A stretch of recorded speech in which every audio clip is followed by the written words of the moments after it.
Hola, hola, buenas tardes, ¿cómo andan? Vamos Hola a, Adrián, ¿qué tal? ¿Cómo estás? vamos a iniciar un nuevo episodio con Juan Seara y Berta Peleteiro, arquitectos. ¿Cómo andan? Muy bien por aquí. Muy ¿Qué bien, ¿y tal por tú? allí? Muy bien. Hoy la primera vez que está un poco fresco, así que estoy con buzo. Ah, Después de los 40 grados, hoy hace 19. bueno, Ustedes están en invierno. sí, saliendo ya. Ha venido un mes de febrero más o menos decente. Acabamos de pasar el entroido, bueno, el entroido la llamamos aquí al carnaval. Y la verdad que ha hecho un tiempo bastante bueno, fresquito, pero soleado. Y ahora parece que viene el último ramalazo de borrascas de invierno, así que a ver cuánto dura. No sé. Bien, ¿cómo es el carnaval gallego? ¿Qué hacen? Brutal, brutal. Es un gran desconocido. Bueno, en España ya se conoce más. En España se conoce mucho el carnaval de Canarias, el de Cádiz también, pero el carnaval gallego es un carnaval como muy enraizado en la tradición, en tradiciones que seguramente ni nos acordamos de dónde vienen, ¿no? Seguramente algunas de ellas prehistóricas, ¿no? Es un carnaval muchísimo más eh, primitivo, ¿vale?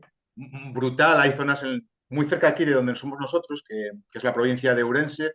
Hay lo que se llama el Triángulo de las Bermudas, que es Laza, Xinzoberín, que son tres pueblos que tienen tres carnavales, tres entroidos muy parecidos, a cada cual más brutal, más bestia. Es muy recomendable. Si alguna vez pasas, apúntate. ¿Y qué es? ¿Máscaras, disfraz, Sí. religioso? ¿Qué? No, no, no, es completamente, quiero decir, no tiene nada que ver con la religión, aunque sí, parte sí, porque el introito tiene que ver con, ¿no? Los días que faltan para la cuaresma y demás, pero son sobre todo máscaras muy antiguas, además tradicionales, que se hacían en madera y papel, y cada pueblo tiene, digamos, su variedad, ¿no? Y pues es una cosa realmente sorprendente. Si puedes, échale un ojo porque es una...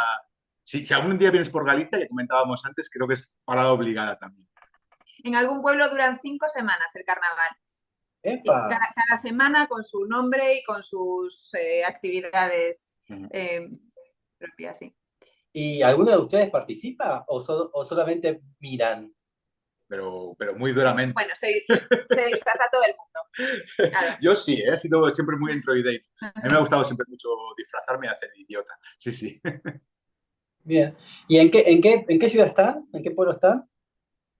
Nosotros, Sí. en Ayariz. Ayariz es un pueblo precioso, es muy pequeñito, es una villa de aproximadamente unos 6.000 habitantes, lo que es el ayuntamiento, todo el concejo, ¿no? El concello. El pueblo tiene unos 3.000 y algo, no llega a 4.000 habitantes, y está pues como a 15, 16 kilómetros de Ourense capital. ¿Y cómo es trabajar en un pueblo tan pequeño? Bueno, nosotros vinimos aquí un poquito, bueno, Juan es de aquí de toda la vida, yo no, yo soy de Santiago de Compostela, pero bueno, la decisión vino un poco cuando nosotros somos pareja sentimental, además de tener el estudio, y cuando nos quedamos embarazados y hubo que pensar en formar una familia, pues decidimos volver un poquito al pueblo, bueno, ya se sabe, ¿no? Vuelta a las raíces, donde está la familia cerca, una vida muchísimo más fácil. Eh, bueno, la Libertad verdad para los niños, sobre todo. libertad para los niños bueno, empezar un proyecto familiar desde aquí, porque realmente nosotros estábamos empezando, no es que tuviéramos bueno, el negocio empezó un poco en paralelo al tiempo que nos vinimos para aquí. Entonces, bueno, que teníamos nuestros contactos en Coruña, pues establecimos aquí el estudio también. ¿Y las obras las tienen ahí o en todo territorio gallego? Nos No, movemos, un poco sí. por todo Galicia. De hecho, comentaba Berta, empezamos el estudio en Coruña, creo en el año 2010. Estuvimos como 2 años en plena crisis después del estallido de la burbuja, o sea que fue terrible. Estuvimos 2 años en Coruña, pero nos quedaron muchísimos contactos allá, con lo cual la verdad es que hubo una temporada que casi teníamos más obra en Santiago, Coruña y alrededores de Coruña que aquí en Ourense, ¿no? Eso ha ido cambiando con el tiempo, cada vez nos vamos asentando más acá y yo diría que en este momento estamos a un 70-30, ¿no? Más o menos. Bien. ¿Y cómo pueden definir la arquitectura de Galicia? ¿Se puede definir o es una arquitectura global? Complicada. Yo entiendo que cada vez más global. Tenemos la suerte, aunque cada vez menos, de que seguimos conservando una parte interesante del patrimonio, y cuando digo patrimonio me refiero a la arquitectura popular, a la arquitectura vernácula, no tanto los grandes monumentos que todos conocemos y que evidentemente están protegidos.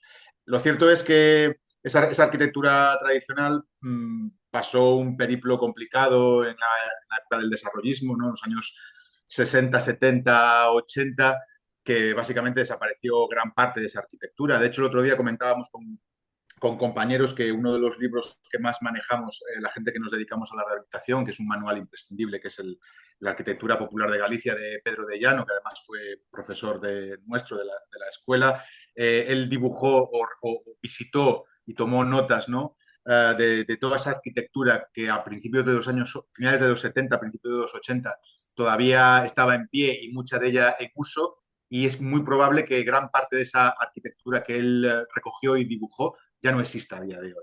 Aún así, sigue habiendo bueno, una arquitectura tradicional, bueno, porque no sé si has hablado con muchos arquitectos de aquí, muchos estudios de Galicia, sabes que una de las características del territorio gallego es la dispersión, ¿no? Tenemos prácticamente 60.000 núcleos de población solo en Galicia, que es básicamente la mitad de todos los que hay en toda España.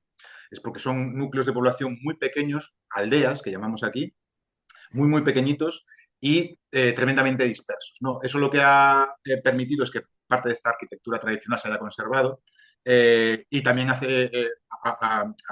ha hecho que parte de esta arquitectura se haya abandonado porque sus pueblos, muchos de ellos ya ni siquiera residen ni un solo habitante, ¿no? Entonces, bueno, digamos que estamos ahí en ese término medio. Bien. Bueno, vamos a empezar. Ahí ya iniciamos a... ¿Estamos? Muy bien. Ujú. SP. SP, Seara Peleteiro. Oh, me cambié el orden, Sí, así te lo que cambié. Te pedí eh, permiso por Instagram porque te dije, te voy a tocar un poco las narices, te voy a cambiar el orden, voy a mantener la estructura, pero voy a cambiar un poco el orden, porque me así, pareció que de esta manera podíamos hacer como un relato un poquillo más coherente, ¿no? En lo bien. que es el discurso. Así que bueno, vamos a ver cómo... la presentación no la vi, así que vamos a hacer todo sorpresa. Uh, ¿Por qué el objeto primero? Bien, a ver, el objeto. Berta, empieza tú, venga, dale. Sí, bueno, yo no sé si allí en Argentina conocéis estas placas de servicio público, o sea, si las tenéis es una cosa, la placa que pone SP. Es una Sí, cosa internacional, la verdad que no nos lo habíamos planteado. Eh, claro, a la hora de diseñar el logo de nuestro estudio, te fijarás que coincide sospechosamente con... No, no es una idea como muy audaz, tampoco. Sí. Y bueno, fue un poco porque, bueno, este objeto, esta placa de SP, nos hizo gracia plasmar un poco su imagen en nuestro propio logo. Primero, porque se trata de, de un servicio público, ¿no? O sea, cuéntalo tú, Juan. O sea, Sí, o sea, primero de nada, o sea, básicamente dos cosas. SP significa servicio público y nosotros consideramos, esto es una cuestión casi de principios, ¿no? Que si la vivienda, como mínimo en España, la vivienda está recogida en la Constitución como un derecho, ¿no? Si creemos firmemente que la vivienda es un derecho constitucional y que el trabajo de los arquitectos a nivel legal es imprescindible, como mínimo a nivel legal es imprescindible, pues era simplemente sumar dos y dos. Y es que si efectivamente la vivienda es un derecho y el trabajo de los arquitectos es imprescindible como mínimo a nivel legal para garantizar ese derecho, entonces creemos que el trabajo de los arquitectos, el trabajo de arquitectura, no tiene que ver con el diseño, no tiene que ver solamente con el diseño, no tiene que ver solamente con el arte, por supuesto no tiene que ver solamente con el dinero y con el negocio, sino que en el fondo es un servicio público, ¿no? Y eso es un poco el principio casi ético sobre el que hemos basado siempre nuestra manera de trabajar. Y por otra bien. parte, nos parecía interesante que se supiera también que, bueno, que la parte más vinculada con el diseño es algo que nos da un poco igual, vamos a decirlo así. Es decir, cuando tuvimos que diseñar nuestro propio logo, no perdimos ni siquiera una hora en darle a la cabeza y pensar cuál podría ser ese diseño a nivel gráfico, sino que cogimos una placa directamente de tráfico, que es obligatoria en España, y que además tenemos la suerte de que todos los taxis, todos los autobuses y todas las ambulancias de este país nos hacen publicidad gratuita. O sea que yo creo que está bien traído. Mirá vos. Así que el objeto no es el auto, como hubiese No, pensado no, en primera instancia. si pasas a la siguiente lámina, esto es nuestro estudio, ¿vale? Bueno, una parte de nuestro estudio. Y esa placa que ves ahí arriba en la puerta, esa es una placa que compramos justo el mes que abrimos el estudio. Yo la compré porque me hizo gracia y ya estábamos dando un poco vueltas a la idea esta de este logotipo casi casi robado, ¿no? Y la encontré de segunda mano, la compramos y dije, no, no, esto lo vamos a dejar aquí con 4 tornillos bien gordos clavado en la puerta para el resto de nuestra vida. Y después se convirtió en el logotipo y ya pasó a la página web y bueno, y ahí está. Y ahí se quedará. Muy bien. Y este es el objeto. Obra ajena. Sí. Vale, obra ajena. Estuvimos debatiendo mucho sobre qué poner, porque la verdad es que teníamos como muchas ideas sobre arquitectura más o menos conocida o incluso desconocida del todo, que nos parecía que podía ser interesante incluso mostrar aquí. Pero después la verdad es que yo siempre digo que es de bien nacido ser agradecido, ¿no? Y cuando pensábamos en arquitectos que nos marcaron, sobre todo en la fase de formación, yo me acordaba de Hermann Hesberger, ¿no? Y de este libro en concreto, aunque esto es una edición que yo posteriormente compré en Italia de segunda mano, pero esta era uno de estos libros, bueno, de hecho creo que son 3 volúmenes, libros, bueno, fueron famosísimos en su momento, ¿no?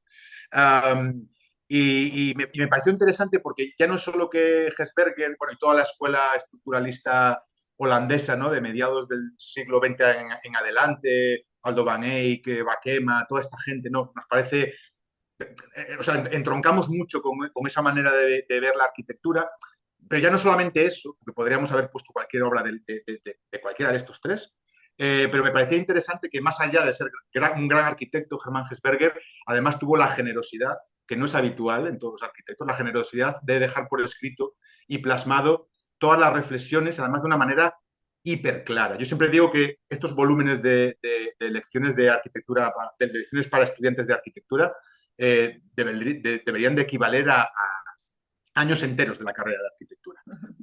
Dios. De hecho, hoy es un libro que seguimos consultando a veces a diario. Claro, en este caso no traemos una obra física construida, sino una obra literaria que también...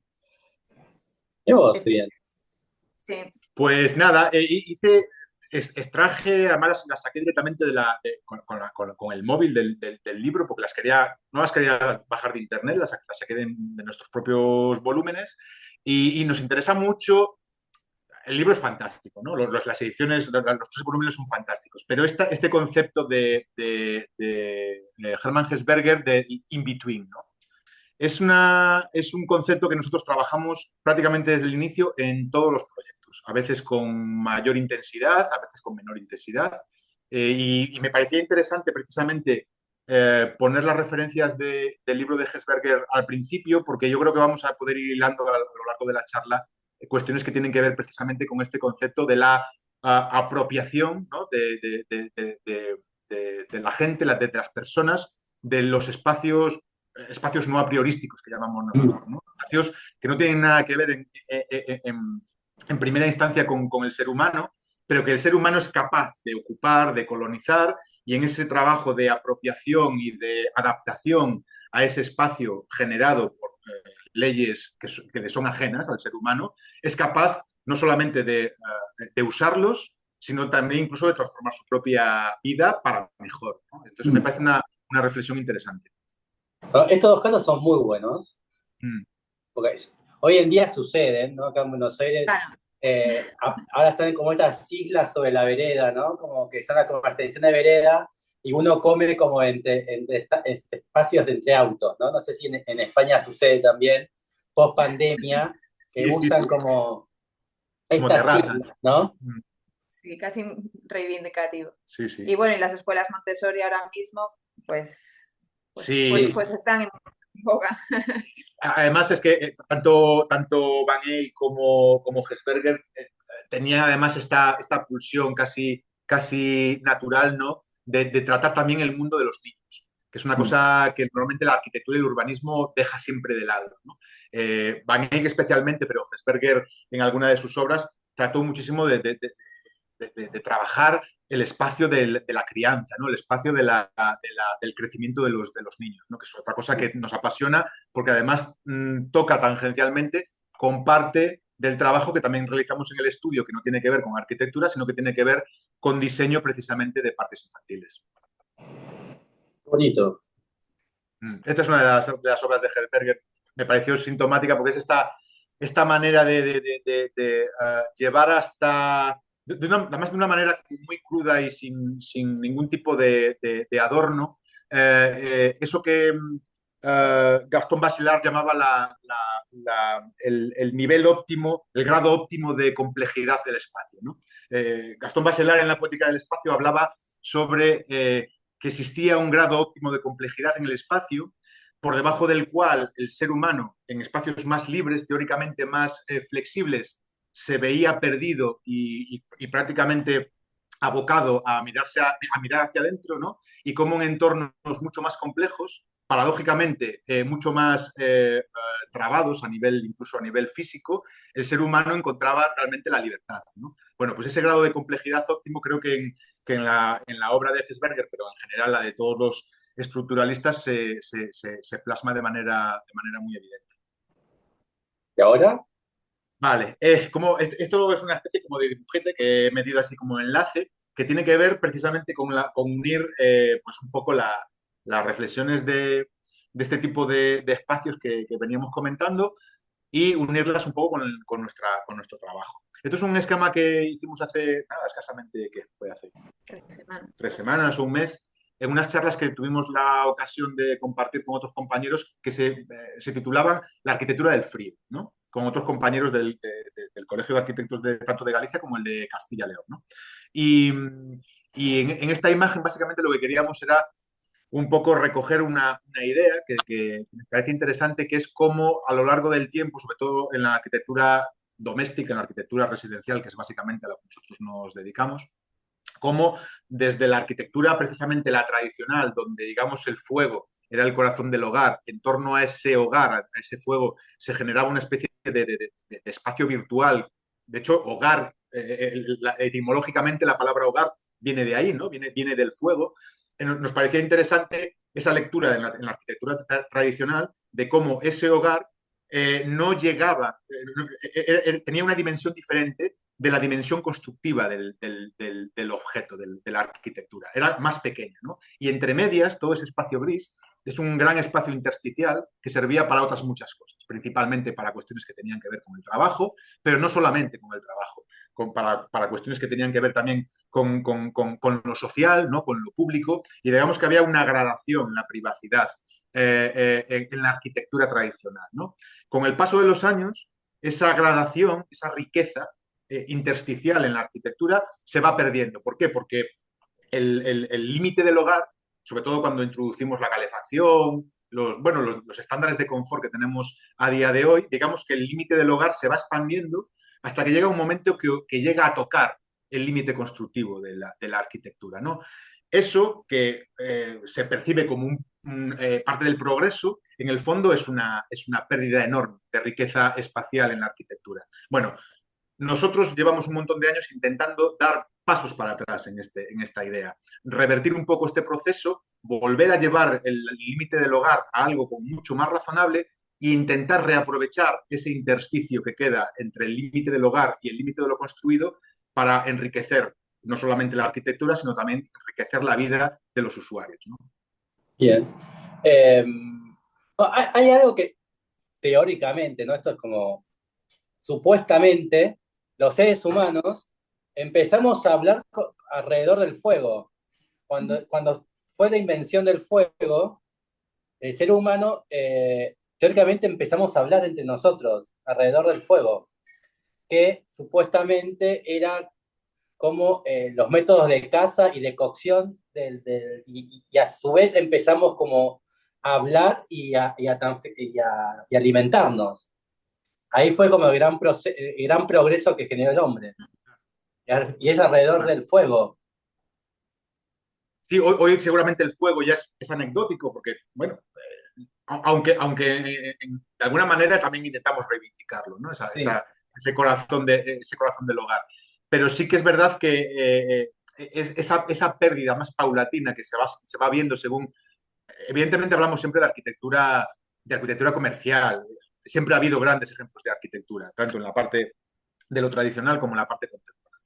Y queríamos enlazarla con este proyecto, que no es el que vamos a contar sobre obra propia, pero que sí que nos servía un poco para enlazar con esta idea. Simplemente tengo tres pequeñas fotografías de una casa, además de arquitectura comercial, porque esto es una vivienda que se ejecuta en una de estas urbanizaciones de chalés adosados, ¿vale?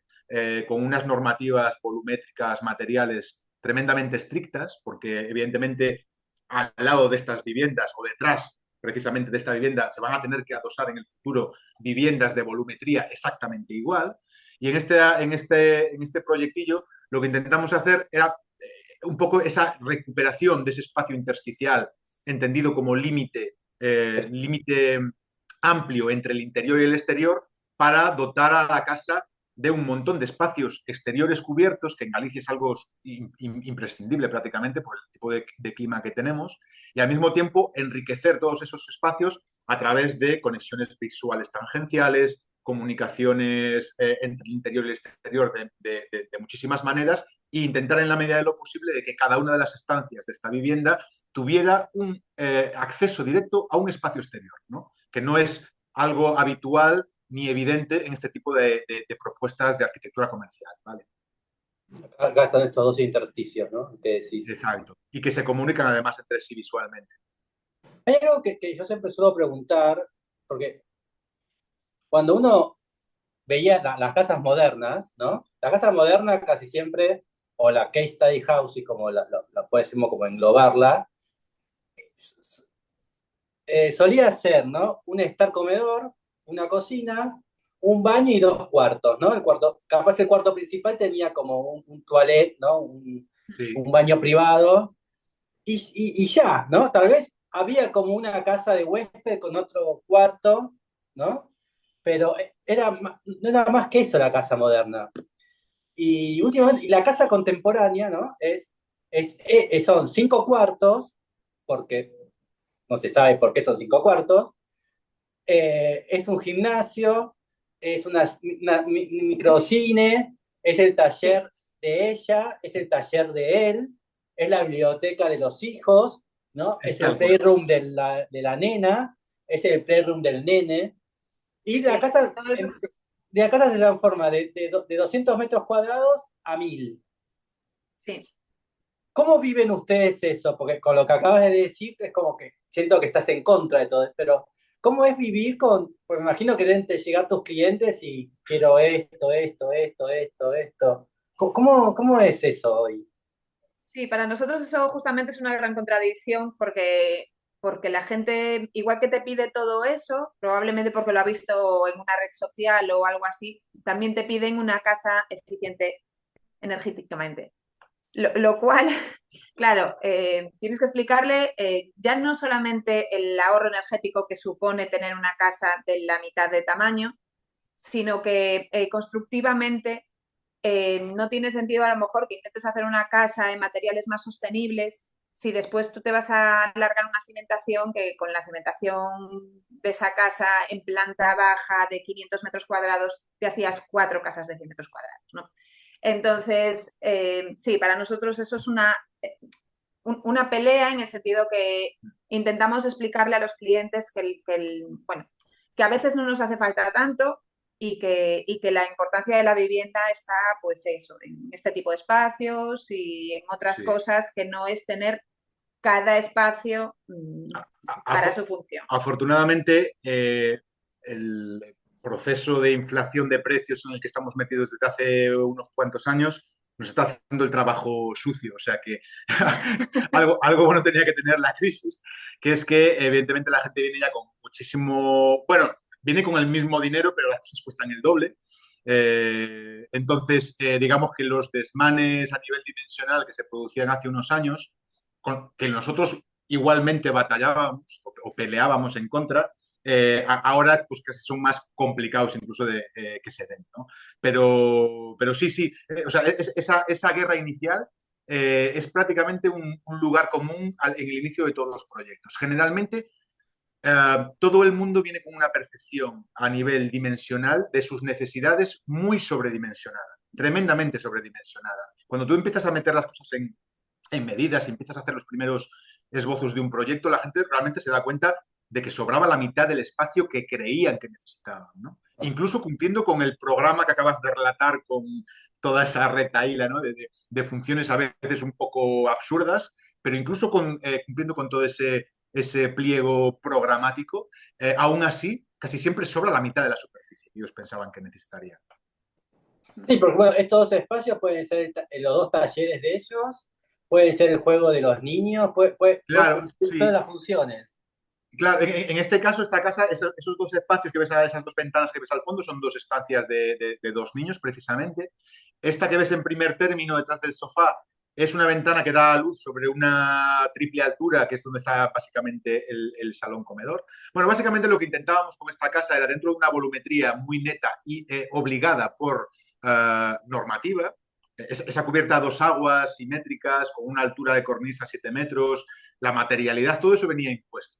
El recurso fue cómo podemos ser capaces de, cumpliendo absolutamente con todo lo que dice la normativa, es más, llevándola a lo absurdo en el cumplimiento, a lo más radical, cómo podemos enriquecer no solamente los espacios exteriores, esta especie de espacios exteriores concatenados, haciendo esta especie de espacio continuo en madera, sino incluso los propios espacios interiores, ¿no? Dándoles también bueno, permitiéndoles que gozaran de la misma riqueza espacial. Entonces, al final, a través de un juego bastante básico, porque aquí no hay nada complejo, lo que conseguimos es transformar una tipología comercial que está muy asociada a un determinado esquema distributivo, que no nos interesa en absoluto, transformarlo en realmente espacios de una gran riqueza, tanto en el interior como en el exterior. Sí, porque es un juego de vacíos, Exacto. Es un porque juego de después, vacíos, es escoger un sólido y horadarlo. porque después la distribución es bastante simple, es bastante Sí, directa. son medias alturas, eh, partiendo de la planta baja, que es la que tienes abajo de todo, donde tenemos una gran diagonal visual que recorrería toda la vivienda, y a partir de ahí se empiezan a desarrollar en medias alturas un programa muy clásico. Aquí no hay nada innovador en lo que se refiere a la aplicación del programa en sí. La cuestión es cómo se puede trasladar eso a nivel espacial, a nivel volumétrico. Insisto, manteniendo una rotundidad y prácticamente una ortodoxia absoluta en lo que es la volumetría exterior, pero trabajando exclusivamente en ese espacio interior horadado, ¿no? Me gusta eso que acabas de decir de como de lo ortogonal y lo riguroso, porque en un momento eh, pensé en los desconstructivistas, ¿no? En este movimiento de los 80, ¿no? En la casa 1, 2 de Eisenman, ¿no? Mm, Que, claro, teóricamente, si hubiese sido un desconstructivista de la década del 80, esto tendría que haber sido una diagonal, esta tendría que haber sido otra diagonal, te tendrías que haber complicado la cabeza, ¿no? Como, en cambio, no. Hay una parte como desconstructivista, pero con este sistema ortogonal y rígido, y muy, funciona. muy rígido, sí, sí. Bueno, lo vas a ver después una, bueno, principalmente en la obra que te queremos contar, porque esto era como una especie de aperitivo. Sí, trabajamos, es una marca de básicamente la manera en la que nos hemos impuesto a trabajar, seguramente por nuestras propias limitaciones. Al final, yo creo que proyectamos como podemos, no como queremos, ¿no? Y nosotros siempre hemos tenido una cierta limitación, aunque yo admiro profundamente, pero supongo que también, a esa gente que es capaz de expresar con el trazo libre, ¿no? Y el trazo amplio lo que quiere proyectar. Nosotros digamos, sido más de la idea de que a través de un juego geométrico, pero con geometrías muy sencillas, estamos hablando de geometrías, de bases geométricas de primaria, es decir, ortogonalidades, simetrías, dobles simetrías, ejes, es decir, cosas muy básicas y muy clásicas, precisamente generar más que arquitecturas, dispositivos, ¿no? Dispositivos geométricos que precisamente por esa idea que comentábamos en la arquitectura de Hesberger, que después el usuario sea capaz de colonizar. Nos parece mucho más interesante en lugar de que la arquitectura se adapte a supuestas idealizaciones del comportamiento humano, que es una cosa que se dio mucho, ¿no? Pues lo que llamamos nosotros el síndrome Neufeld, ¿no? Que el hombre ya no solo es la medida de todas las cosas, sino que el hombre además físicamente es el que condiciona el diseño y el dimensionado de todo. Bueno, nosotros estamos absolutamente en contra, bueno, da igual en lo que estemos en contra, estamos en las antípodas de eso, creemos precisamente en lo contrario, creemos que tiene que haber geometrías rotundas que no tienen absolutamente nada que ver con la vida humana y es el ser humano en la colonización de esos espacios y de esos rincones, de esos intersticios, en el que no solamente es capaz de darle sentido a esos espacios, sino que además enriqueces tu propia vida en ese proceso doble de adaptación y asimilación del espacio. Dibujo. Bien. Vale, ver. No. A ver, dibujo, cuando hablamos de dibujo, digo, Juan, ¿qué dibujos tienes? Yo ninguno, tú tampoco, porque realmente no somos muy fetichistas con el tema de los dibujos. Para nosotros el dibujo es una herramienta de trabajo. De hecho, en la oficina tenemos una pizarra en la que pintamos y borramos. Los bocetos sobre los que dibujamos acaban siendo las hojas de colorear de nuestros hijos. Entonces, claro, para nosotros es una herramienta, ¿no?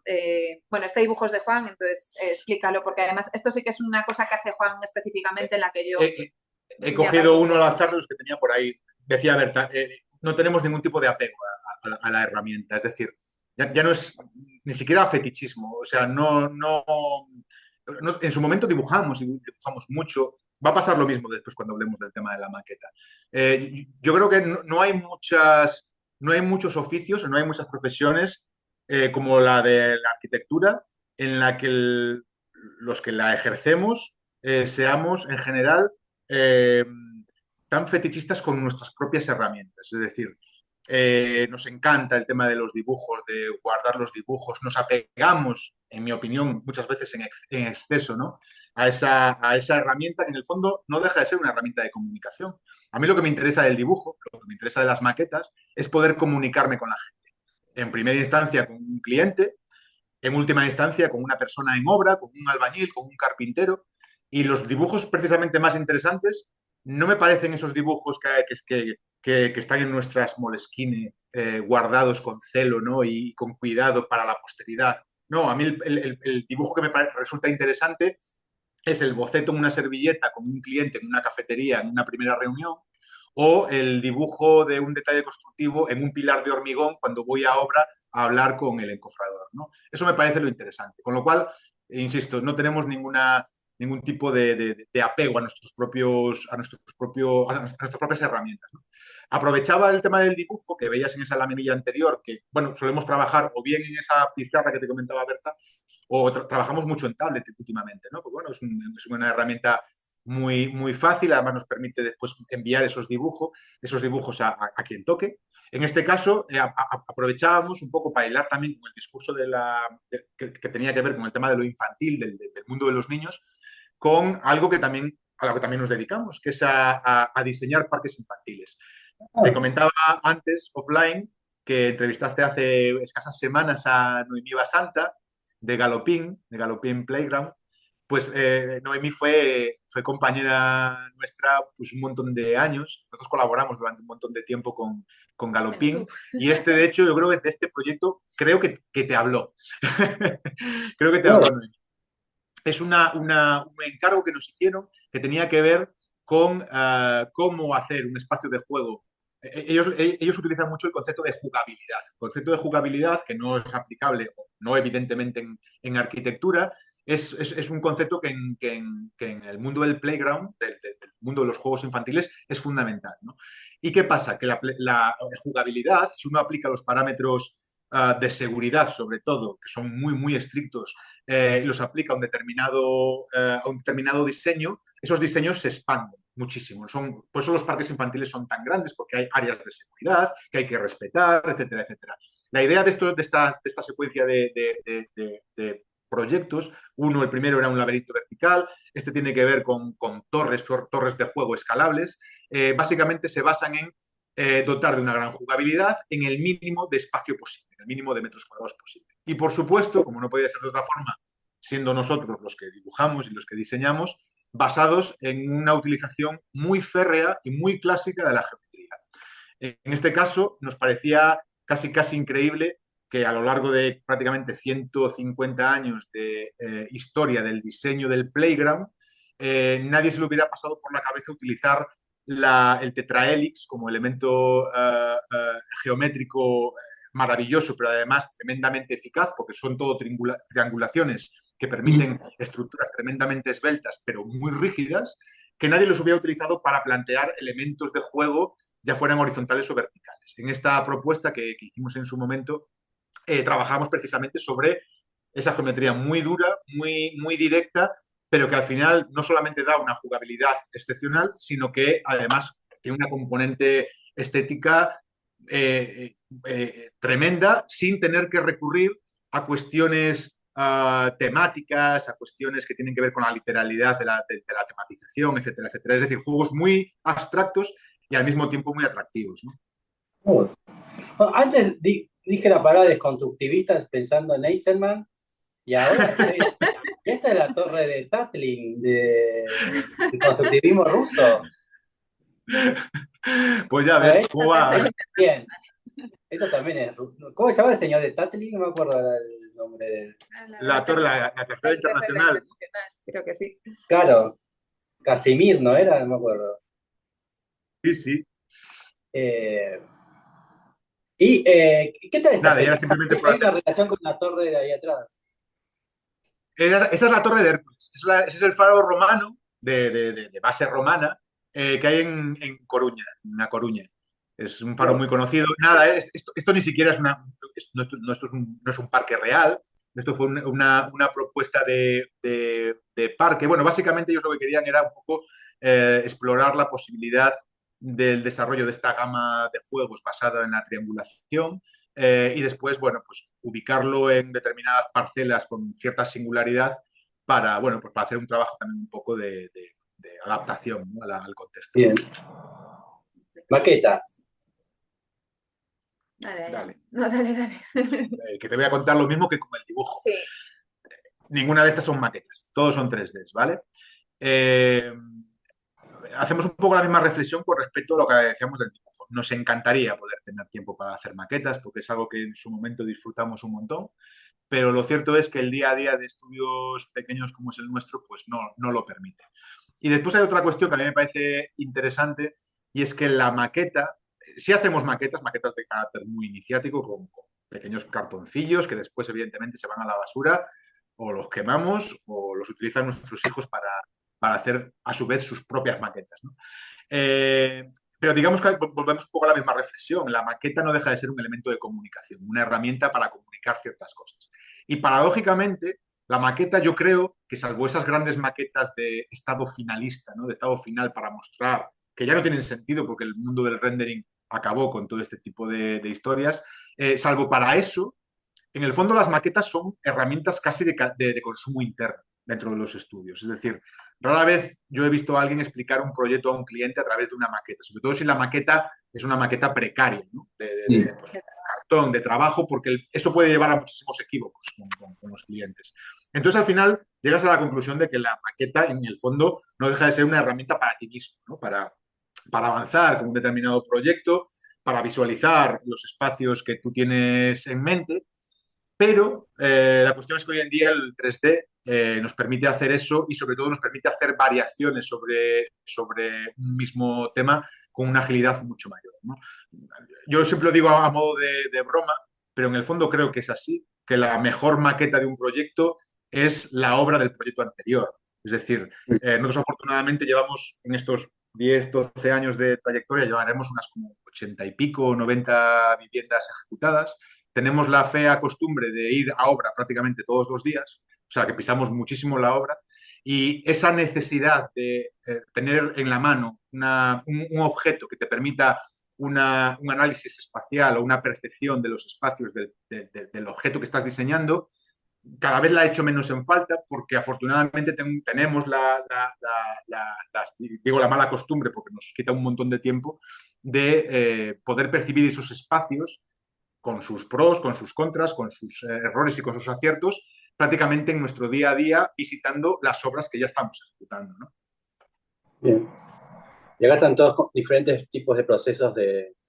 Sí, esto, mira, una de las cuestiones que nos parece muy interesante del trabajo en 3D, incluso antes del BIM, yo era infografista hace muchos años, entonces teníamos la manía de prácticamente llevar los proyectos siempre en paralelo, ¿no? Mientras trabajábamos en planta, alzado, sección, casi siempre llevábamos en paralelo el desarrollo de una volumetría tridimensional, que nos permitía precisamente eso de lo que hablábamos antes, pero al mismo tiempo nos genera un montón de documentación que en obra, sobre todo en obras con una cierta complejidad, generan una documentación de obra fabulosa, ¿no?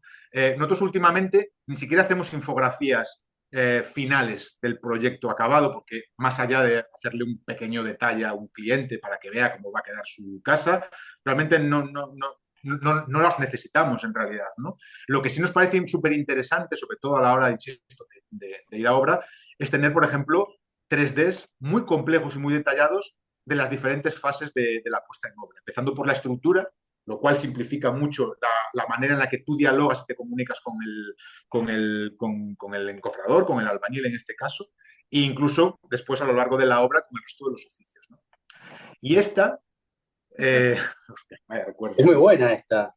Esta es muy bonita, Es muy pero... bonita, pero lo vamos a dejar ahí. Mira, esta es la única maqueta que tenemos en el estudio, porque, insisto, el resto, que son maquetas muy de andar por casa del día a día, de 4 cartoncillos de mierda, esas van todas a la basura. Esta la tenemos. Esta, si pasas a la siguiente foto, hay una secuencia de 4 imágenes, ¿vale? Esto es una maqueta que además nos ayudó a hacer David Sigoso, ¿te acuerdas? Que básicamente es un diorama, ¿no? Es una superposición de secciones constructivas en un edificio que esto era, el proyecto de fin de carrera era la biblioteca, justo, era una biblioteca. Y en este proyecto, para evitar tener que hacer precisamente una maqueta gigantesca, porque era un edificio de 40.000 metros cuadrados, una auténtica barbaridad, se nos ocurrió, vamos a hacer un montón de secciones constructivas, vamos a superponerlas en un plano continuo, ¿no? Una especie de diorama, porque así se va a generar una especie de sensación tridimensional. Bueno, la tenemos en el estudio básicamente para recordar todos los días que no merece la pena hacer ese esfuerzo. Dios. Hicimos 120 secciones constructivas, creo, para ese proyecto. Con lo cual lo tenemos ahí como recordatorio de lo que no tenemos que volver a hacer. ¿Y qué le hicieron? Todas con transparentes, con Claro. acrílico. Sí, están ancladas lateralmente, entonces se ven todas con una distancia igual de 5 milímetros entre cada una, más o menos. Muy bien. Es muy bonita, pero solo sirve para eso, para verla y decir, qué bonita. Ahora vamos a ir a la propia. Sí, pues nada, después de todo este recorrido, pues una de las últimas, ya tiene un par de añitos, pero bueno, la hemos querido recoger hoy porque precisamente ayer nos comunicaron, cosa que nos alegra un montón, que con esta casiña somos finalistas en los premios del Colegio de Arquitectos de Galicia en la edición de este año y además conjuntamente, entre otros, entre los finalistas de Vivienda Unifamiliar están Arrocabe, que también los has entrevistado, que es un estudio, bueno, que a nosotros nos... Muy bueno. De Santiago de Compostela eran, ¿no? Sí. Santiago, sí. Iván y Oscar. Son brutales. A mí me parece un estudio de referencia, ya no solo a nivel griego, me parece un estudio de referencia a muchísimos niveles. Bueno, y la casa que presentó de ellos también estaba como elevada y tenía como unos ángulos como... Sí, la casa Panchés.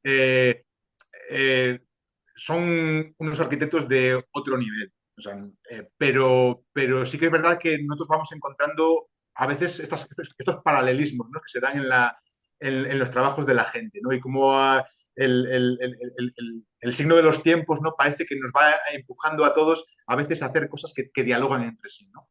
Bueno, Así que estoy bueno, presente en 2 premios ya. sí, sí, sí, Y en dos, capaz en no dos. sé más, capaz que puedo estar presente en todos los premios. Tengo un Pues buen ojo.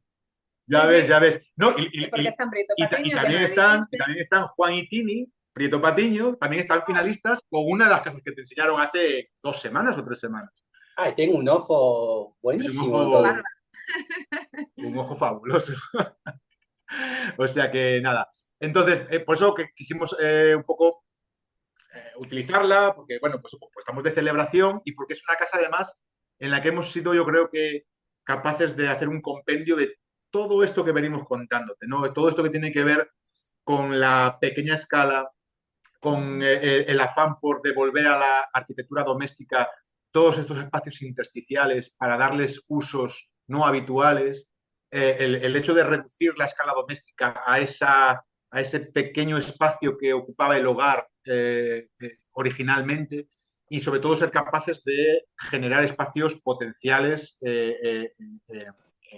bueno, pues para ser colorizados y usados insisto, de maneras que no tienen por qué ser las establecidas, ¿no?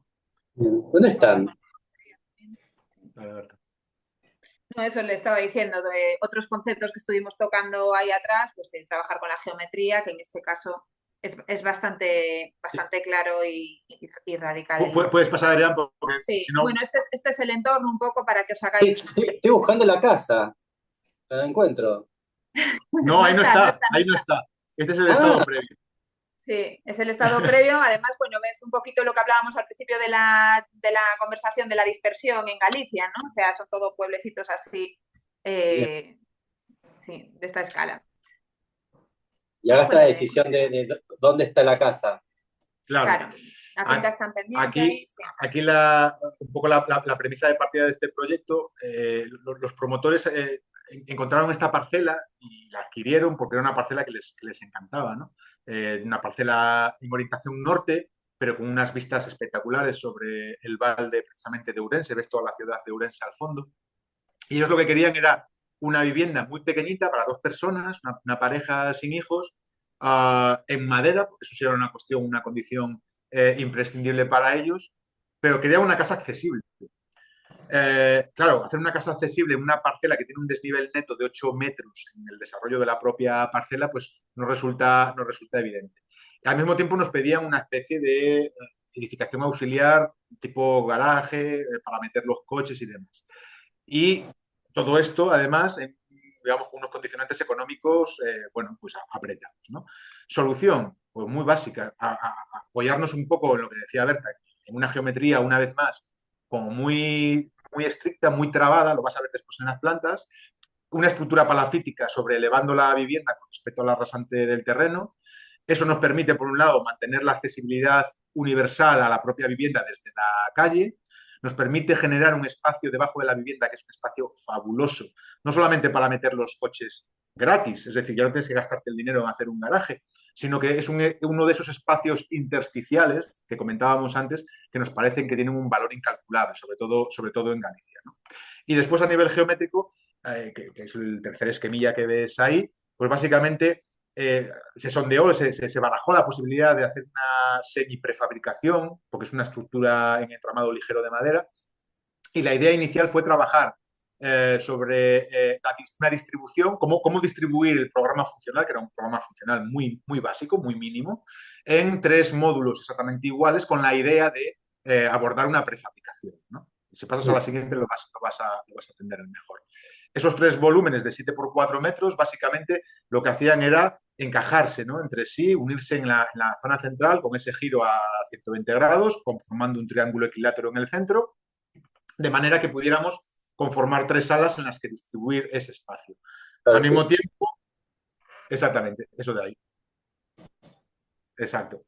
Al mismo tiempo, a nivel de estructura, teníamos un segundo orden de estructura, que es ese triángulo equilátero pero girado que ves en el segundo esquema, uniendo los vértices alternos, que nos permitía no solamente hacer casi un trabajo de rigidización, ¿no?, geométrico del conjunto, sino que nos permitía además generar unos nuevos espacios exteriores a modo de balcón por todo el perímetro de la vivienda. Y en el tercer esquema, básicamente, es una idea muy básica de cómo podemos aprovechar el espacio al máximo. Estamos hablando de una vivienda que mide 72 metros útiles interiores, ¿vale? Cómo aprovechar al máximo el espacio y no perderlo en espacios de distribución, ¿no? La idea fue concentremos todos los espacios comunes, salón, comedor, cocina, en el punto central, en la zona central, conformando una suerte de Y, ¿no? Una especie de tríada funcional, y llevémonos los espacios privativos hacia los extremos, de manera que los espacios comunes son a su vez espacios de paso para llegar a los espacios más privados, ¿no? Una especie de ejercicio de centrifugación, ¿no? Del programa.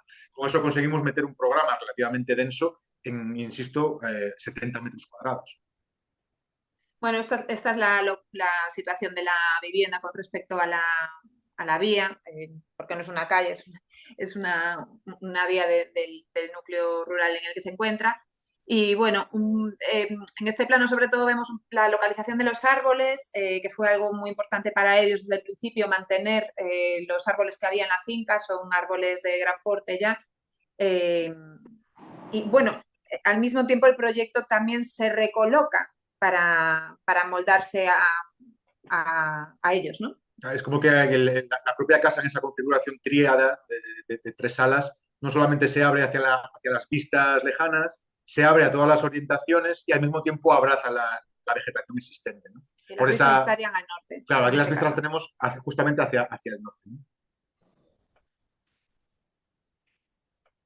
Aquí, pues nada, las plantas, si quieres pasamos así como muy rápido, ¿no? Puedes pasar. Esta sería la planta baja, que es todo ese espacio libre que queda debajo de la vivienda, con 4 pilares, te decía, la planta baja, con ese gran espacio intersticial para poder aparcar los coches, pero mucho más. Es decir, es un espacio que ellos a día de hoy utilizan muchísimo porque es un espacio en sombra fabuloso en el que además en Ourense, que tenemos una climatología muy adversa, en el sentido de que tenemos inviernos fríos, pero tenemos veranos tremendamente calurosos, tremendamente calurosos. Aquí llegamos a los 45 grados, ¿eh? Es un espacio en sombra, además muy fresco y venteado, ¿no? Aireado, que te permite una utilización de esos espacios exteriores en verano muy interesante. Si pasas a la interior, perdona, Adrián, en esta. Esta sería la planta principal, y es lo que te decía, ¿no? Un espacio central en forma de Y, con esa tríada funcional, salón, comedor, cocina, con una estufa de leña en el centro geométrico de la vivienda, un poco rememorando ese fuego de los esquemas que veíamos al principio, ¿no? Y esa idea de que el fuego es el corazón de la casa, y en esta casa además lo es de verdad, y cómo centrifugamos los usos privativos, los espacios más privados hacia los extremos, ¿no? La planta de cubiertas, una cubierta en zinc, con pendientes muy tendidas. Y aquí, si quieres, puedes ir pasando, es un esquema tridimensional, precisamente con esa utilización que hacemos del 3D, no solamente para estudios a nivel espacial, sino sobre todo de corte constructivo y estructural, ¿vale? Esto es un poco los esquemas de estructura de la vivienda. Es una vivienda ejecutada integralmente en madera con un sistema de entramado ligero, muy complejo, ahí lo puedes ver, es una estructura compleja, pero al mismo tiempo es una estructura muy ligera. Y además que tiene digamos que los cerramientos, tanto fachadas como cubiertas, tienen un comportamiento térmico y hidrotérmico fabuloso. Y nada, aquí una pequeña secuencia de imágenes que si quieres puedes ir pasando y comentas tú lo que consideres. Es estructura de chapa la cubierta. Zinc. ¿Por qué decidieron el zinc? Pues por una cuestión por dos cuestiones básicamente. Una, las pendientes de la cubierta son muy planitas, no son planas del todo. Tienen una inclinación de en torno al 14%. Eso impide utilizar teja, por cuestiones que tienen que ver con el viento y el agua, evidentemente. Pero al mismo tiempo nos parecía que una estructura ligera como esta, es una casa que pesa relativamente muy poco, ¿no? Cargar peso muerto en teja nos parecía que podía no ser la mejor de las ideas. Y además la cubierta de zinc, aparte de ser tremendamente ligera, nos permitía un grado de detalle en la rematería, ¿no? de lo que es la propia cubierta, cumbreras, chimeneas, canalones ocultos, que el zinc te ofrece esa posibilidad porque el zinc tiene la ventaja de que se puede soldar in situ, a la vieja usanza, con estaño, ¿no? Entonces te permite un grado de detalle en rematería tremendo, mucha flexibilidad a la hora de hacer detalles y sobre todo detalles que se pueden soldar in situ, cosa que, por ejemplo, en chapa de acero o en aluminio no se puede hacer, ¿no? Y acá están Además los de ser, espacios de intersticios que decías. sí, además de ser un material tradicional, el zinc. Sí, aquí el zinc y el cobre están considerados como materiales, bueno, materiales aptos para trabajar incluso en zonas de protección, ¿no? Bien. Aquí vemos un poco la casa por debajo, ese espacio intersticial, ¿no? que comentábamos antes. Curiosamente, esta casa, si sumamos todos los metros de la planta primera y de la planta baja, el 65% de la superficie del total son espacios exteriores. El 65%. Eso es una proporción que no es para nada habitual y que entronca un poco con ese esquema inicial del que hablábamos, en el que lo que hemos intentado es reducir el hogar a lo mínimo para que nos queden un montón de espacios potenciales, ¿no? Potenciales Espacios de exteriores. Exacto. Usaron el encofrado como linealmente también. Ujú. ¿Y la madera es solo revestimiento o es estructura también, arriba? La de arriba, estructura.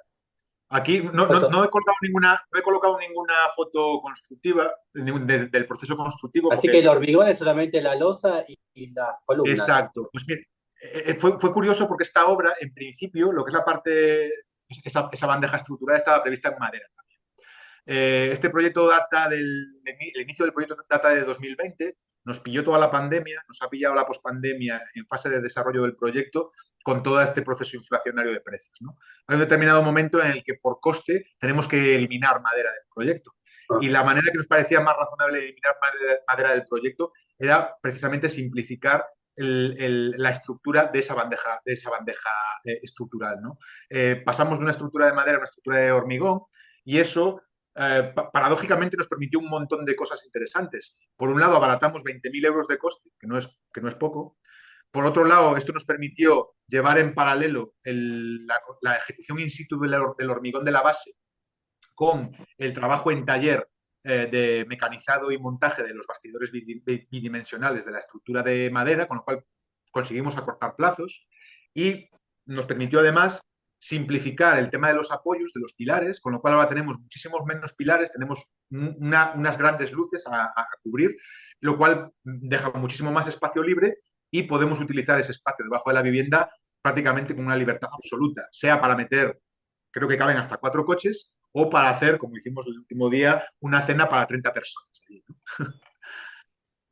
Sí. te decía, no solamente es fachada, esto todo es estructura, es un entramado ligero, un sistema ya muy conocido por todos, pero es un sistema fantástico porque te permite básicamente hacer un cerramiento integral en madera, el aislamiento de fibra de madera, tanto en fachadas como en cubierta, con un espesor de aproximadamente, el espesor total son unos 35 centímetros, llevamos un aislamiento sumando todas las capas de aproximadamente unos 200 milímetros, 20 centímetros de aislamiento, con lo cual es una casa que sin llegar a ser una passive house, es una casa que tiene unas características a nivel térmico y de comportamiento a la permeabilidad del vapor de agua que están muy bien.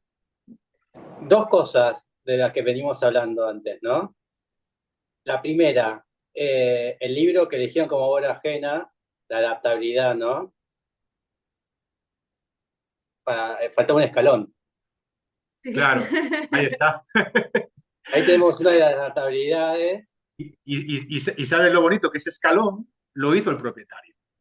¿Cómo lo Con veo? madera, es más, no se ve en esta foto, pero si ves a la derecha, ahí se asoma como una mesita y un banquito. Vale, esa mesa y ese banco los hizo el propietario con una de las pequeñas cerchas de la estructura que sobró.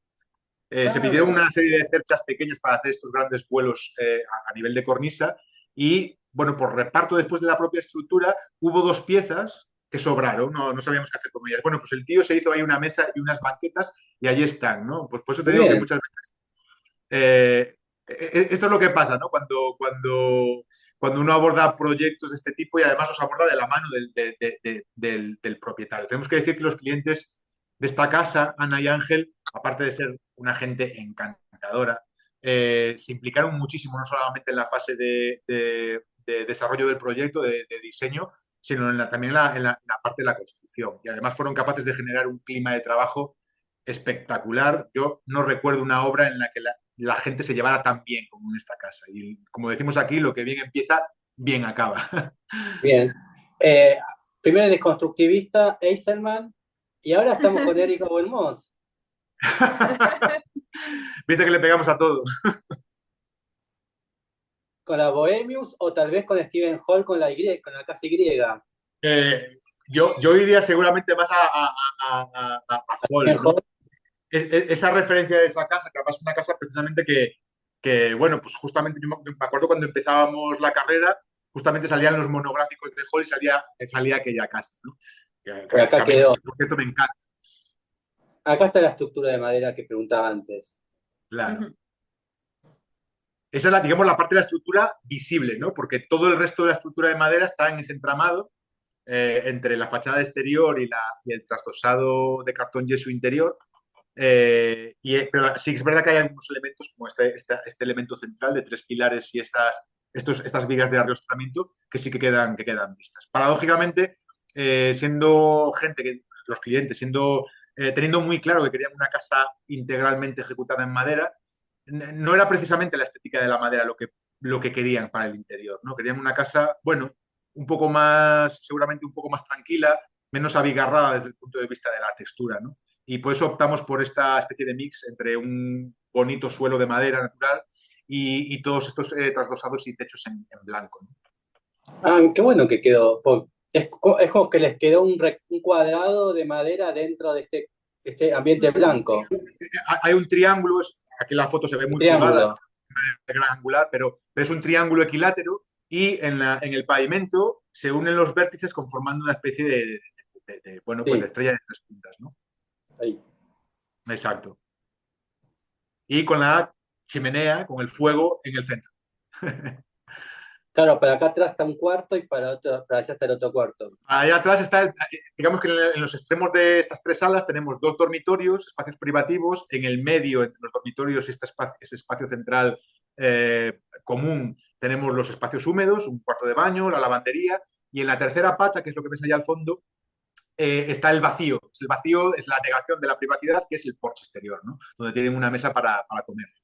Ahí se ve bien el triángulo. Exacto. Que es donde está la chimenea. El resto son espacios cuadrados, con lo cual volvemos un poco a tu reflexión de la casa anterior, en la cual conseguimos, pues, a través de geometrías tremendamente trabadas y trabajando en el fondo con geometría muy simple, prácticamente son todo cuadrados, pero en el fondo es la Están. combinación. Claro, ahí lo tienes, ¿no? Claro, en realidad porque quedan dos cuadrados, dos rectángulos y el hogar en el medio. Claro. Exacto. Son tres rectángulos, lo que pasa es que el conjunto se complejiza a través de estas diagonales exteriores, que ese triángulo gigantesco exterior, que es el que va cosiendo los vértices alternos, que es lo que permite la posibilidad de que se produzcan estos balcones, ¿no? Y estas grandes cornisas, ¿no? en vuelo. Ahí tienes el mobiliario, si lo ves. Sí, muy bonito. Estos muebles los hizo Ángel, los hizo el propietario también. Muy bien. Sí, sí, es un crack. Y de noche. Y ahí tenemos un poco de noche. Sí. Sí.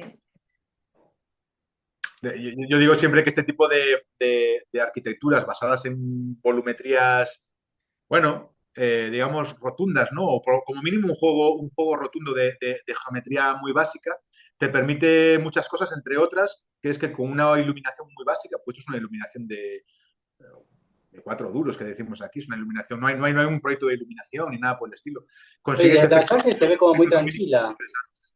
Desde la ¿Eh? calle se ve como Está, pasajera. claro, es la idea. La idea de una casa que dentro de la singularidad que tiene, es una casa prácticamente invisible. No destaca, pasa muy desapercibida entre los árboles, la tonalidad de la madera, que además la madera ahora está envejeciendo hacia un gris precioso, ¿no? Que hace que todavía se mimetice más con el Bueno, entorno. igual se ve algo, ¿no? Hay como, la gente camina acá, ¿qué es eso, no? Como, igual Sí, sí, hay un siempre lo digo. elemento extraño ahí abajo. Sí. Esta casa tiene además vocación de no permanencia, de lo que estabais hablando ahora, y en relación a la cimentación y a los pilares que hablábamos abajo. También hubo cierta intencionalidad a la hora de tocar lo menos posible el terreno. por eso también los mínimos puntos posibles a la hora de enraizarse en el terreno, de forma que si algún día dijéramos esta casa desapareciera, el terreno no se viese modificado, ¿no? Por, por el haber Es uno existido. creo que los discursos más interesantes de los últimos años que tiene que ver, ya no tanto como en la sostenibilidad de la arquitectura desde el punto de vista del ahorro energético como tal, o de la utilización de materiales, a ser posible, naturales, ecológicos y de proximidad, sino que tiene que ver con la reversibilidad de la arquitectura. Y en ese sentido creo que los arquitectos tenemos que dejarnos de intentar dejar nuestras cagaditas para la posteridad, porque hay obras que merecen llegar a la posteridad y hay otras que merecerían directamente la bola de demolición. Entonces, creo que tenemos que ser muy humildes con nuestra voluntad de permanencia en el tiempo, ¿no? Entonces, Suso, el carpintero, el constructor de esta casa, siempre nos decía, las casas tienen que ser para 50 años. Y a los 50 años aprovechas el material que puedas y se hace otra. Y me pareció una lectura muy interesante. Bueno, y por último, ya terminamos. ¿Qué están haciendo hoy? ¿En qué están trabajando hoy? Bueno, pues seguimos con más viviendas, pues lo que hablábamos al principio, por la zona de aquí de Allariz, por Santiago. Eh... Ah, sí, están con viviendas. Es sí. nuestro tema. A ver, ojalá nos ha tocado a nuestra generación y esto que ya has hablado con eso, con Juan, con Tini, con todos estos compañeros de los que hablábamos antes, que más o menos somos de la misma generación todos, nos ha tocado una etapa jodida de la arquitectura. A nuestra edad, que ya tenemos nuestros 44 añitos, las generaciones anteriores tendrían ya 10 o 15 edificios públicos, no sé cuántos concursos ganados. Era otra época, una época en la que estaba todo, por lo menos aquí en España, estaba todo por hacer. Sí, Había pero en muchísimos realidad concursos. todos se quejan de que nunca había viviendas y ahora que tienen que hacer viviendas, hagan viviendas. No, no, el problema es que las viviendas sobran. Para que la gente no lo sabe, aquí hay muchísimas viviendas. El problema es que están vacías y están en manos de quien no deben de estar. Ese es el gran problema de la vivienda en España. A nosotros nos ha tocado una época complicada de trabajar porque lo decíamos el otro día a modo de broma, pero nos chupamos la crisis del 2008.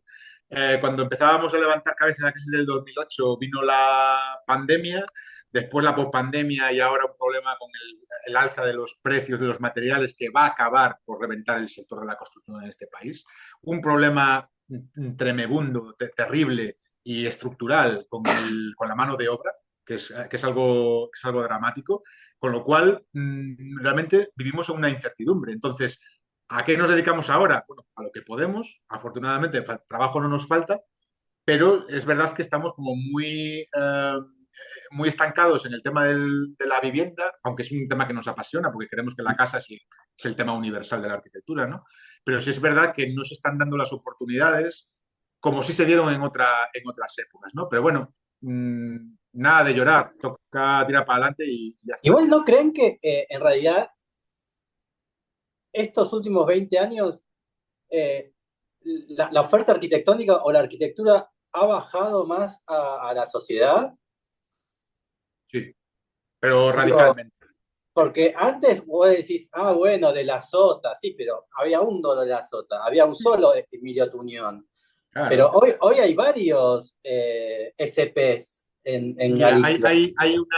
hay una frase que yo he utilizado en varias ocasiones y que es precisamente de Pedro de Llano, que es un grandísimo arquitecto y que fue profesor también, te comentaba antes, el autor de Arquitectura Popular de Galicia. Y él decía, hablando un poco de la época de los arquitectos estrella que nosotros vivimos hace unos años, cuando éramos estudiantes, ¿no? Y él mentaba un verso de un poema de Lorca que decía se apagaron los faroles y se encendieron los grillos.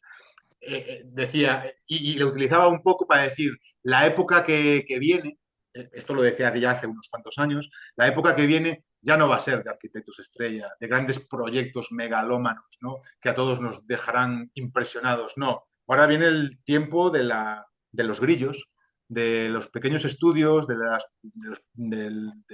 trabajo menudo, del trabajo de cercanía y a volver a poner las necesidades de la gente y de las personas en el punto de partida de la arquitectura, Servicio público. el servicio público del que te Pero hablábamos en antes. un punto es mejor, es más bonito Claro, el trabajo sí, así. sí.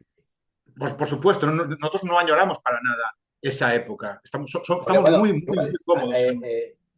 los, los campos Baeza de la vida continuarán y están perfectos que continúen. Pero Sí. bueno, pero son ejemplos puntuales nada más, ¿no?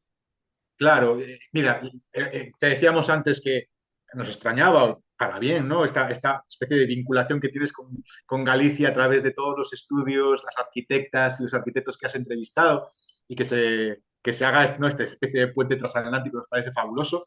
Yo tengo que decirlo, creo que estamos asistiendo posiblemente a la mejor generación de arquitectas y arquitectos de Galicia de siempre. Yo, No hay grandísimos proyectos. La gente las pasa putas muchas veces para llegar a fin de mes. La economía de los estudios es muy precaria, pero creo que nunca se había abordado el trabajo de la arquitectura con el rigor, con la seriedad y con la sensibilidad social con la que se está abordando en este momento. Y eso yo creo que y nos tiene que congratular a todos, ¿no? Es un poquito lo que hablábamos antes del estilo de vida, ¿no? Que estamos eligiendo a lo mejor, de obras más pequeñas, menos necesidades, lo que hablábamos al principio de la vuelta al rural, ¿no? Y de, bueno, reducir necesidades y tampoco Poner la renuncia en el foco. Es decir, sí, venimos de una época en la que pero no lo todo. decimos de forma peyorativa, No, o no, no, sea, no, sí, la renuncia como algo positivo, es decir, ¿por qué tenemos que hacer casas con 8 dormitorios, un gym, un spa?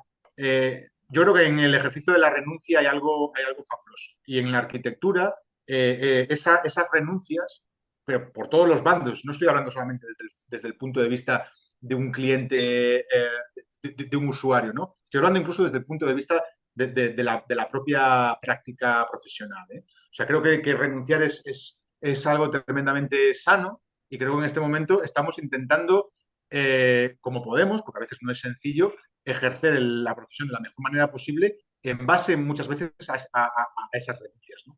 no, y a Voluntarias. tu vez, esas renuncias te dan más libertad, porque al renunciar, también el otro está aceptando tus renuncias y está diciendo, ok, te doy ujú, libertad, porque no hay modo que me estés dominando, porque en realidad me estás pagando, no sé, $20 la hora. Así que no me puedes exigir mucho. Entonces, tengo más libertad ahora. Exacto, Y posiblemente exacto. tengas más libertad que personas con un presupuesto mucho más geniales. Pero en esa renuncia vos estás como adquiriendo libertades también. Exacto. eso seguro, porque siempre tienes la capacidad además de decir que no a proyectos, que en otro modelo de negocio no tienes esa capacidad porque tienes que crecer y crecer y crecer. Bueno, Sí, si afortunadamente algo no nosotros te interesa, no tienes por qué hacerlo. podemos decir que Claro, llevamos prácticamente, pues eso, 80 y pico viviendas. Y creo que eso que aquí se llamaba obra alimenticia, creo que no hemos hecho ninguna. Ha habido proyectos mejores que otros, ha habido proyectos que han salido mejor y hemos estado Y más algunos más inspirados, pequeños, algunos sí. más condicionados, sobre todo por la parte económica, pero creo que no hemos hecho nunca un proyecto de esos que se dicen, se han Para hecho comer. simplemente para comer, ¿no? y a su vez también otra cosa que te da mucha libertad es no tener jefe, ¿no? No tener un grupo. Sí. Bien. Por último, ¿qué es lo que hay detrás de ustedes dos? Ese telar. Estos son unos tapices que hace mi madre, Ah, que es una artista, Sí. una multifacética artista, y estos tapices los tenemos hace un montón de tiempo. Nos los hizo hace, ¿qué sería? Hace 10 años o Sí. por ahí. Sí, yo aquí. muy Y bien. tenemos varios, ¿eh? Tenemos varios en el estudio ¿El y al tal. lado también? Sí. Son con fregonas, los hace Sí, con los hace fregonas. con los hilos de las fregonas. Mira vos, qué lindo. Así que bueno, nos veremos el día que esté en Galicia. ¿Conocen Buenos Aires? ¿Alguna vez vinieron acá? No, No, en Argentina no estuvimos nunca. pero, Bueno, pero hay ganas. así que pueden venir a Buenos Aires. Bueno, Así que Adrián, bueno, muchas gracias por estas entrevistas que, como decía antes Juan, es una buena fuente de diálogo. Es un, es un Sí, gustazo, la verdad, ¿eh? Muchísimas sí, gracias. gracias. estamos viendo también las que hiciste por ahí a otros estudios y la verdad que es un gusto oíros. Dale, gracias, muchas gracias. Bueno, hasta la próxima. Chao. Chao, Adrián. Chao. Gracias. Chao, Chao. chao.